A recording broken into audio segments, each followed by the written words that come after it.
Hi అండి, అందరు ఎలా ఉన్నారు? ఈరోజు రొయ్యల పచ్చడి ఎలా చేయాలో చూపిస్తాను.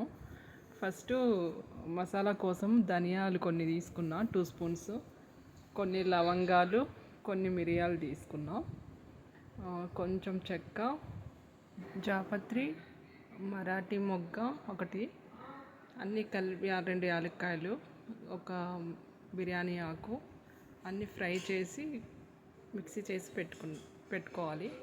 తర్వాత రొయ్యలు తెచ్చుకున్నా, నేను 1/2 కిలో తెచ్చాను. అది అంతా తీసేసరికి 1/4 కిలో అయినాయి. ఈ 1/2 కిలోని మంచిగా కడిగి శుభ్రం చేసుకొని ఉప్పు పసుపు కలిపి పెట్టుకొని కడాయిలో కొంచెం నూనె వేసి ఉడకనివ్వాలి. అందులో ఉన్న వాటర్ అన్ని పోయే వరకు, వాటర్ అన్ని పోయినాక దింపుకోవాలి. తర్వాత ఇంకొక కడాయి తీసుకొని అందులో ఆయిల్ వేసుకొని ఫ్రై చేసుకోవాలి. బాగా గట్టిగా కాకుండా దోరగా రెడ్గా అయ్యే వరకు కొంచెం హై ఫ్లేమ్ మీద కాకుండా మీడియం సైజులో పెట్టి ఫ్రై చేయాలి. ఇట్లా రెడ్డిష్గా గోల్డ్ కలర్ వచ్చే వరకు ఫ్రై చేసి తీసుకోవాలి ఒక పక్కకి.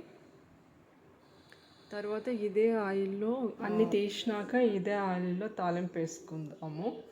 ఇప్పుడు 2-3 మిర్చి వేసాను. ఇందులో కొంచెం కరివేపాకు,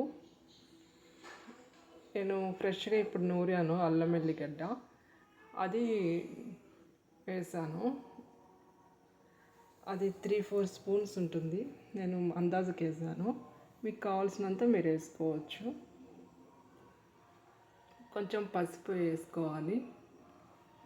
బాగా ఫ్రై అవ్వాలి. తర్వాత నేను కొంచెం హెల్తీగా చిన్న గ్లాస్, టీ గ్లాస్ అంత కారం వేసాను.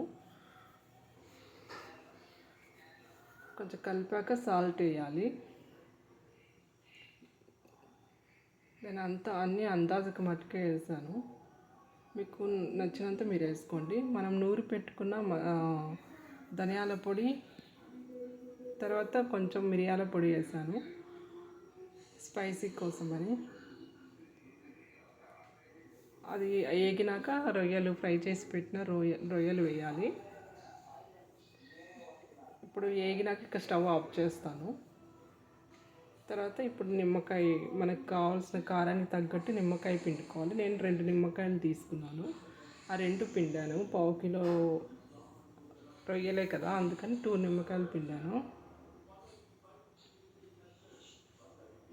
మీ ఇష్టం, మీకు కారం ఎక్కువ అనిపిస్తే 2 కాకపోతే 3 నిమ్మకాయలు పిండుకోవచ్చు. నేనైతే 2, మేము స్పైసీగా తింటాం కాబట్టి నేను 2 నిమ్మకాయలు పిండాను. చూసారుగా ఎంత కలర్ఫుల్గా ఉందో పచ్చడి. వేసుకుంటే 1 మంత్ అయినా పచ్చడి బయట ఉన్నా చెడిపోదు. ఫ్రిడ్జ్లో పెట్టుకుంటే కలర్గా ఉంటుంది. మీకు నచ్చితే లైక్ చేయండి, షేర్ చేయండి, కామెంట్ చేయండి ప్లీజ్.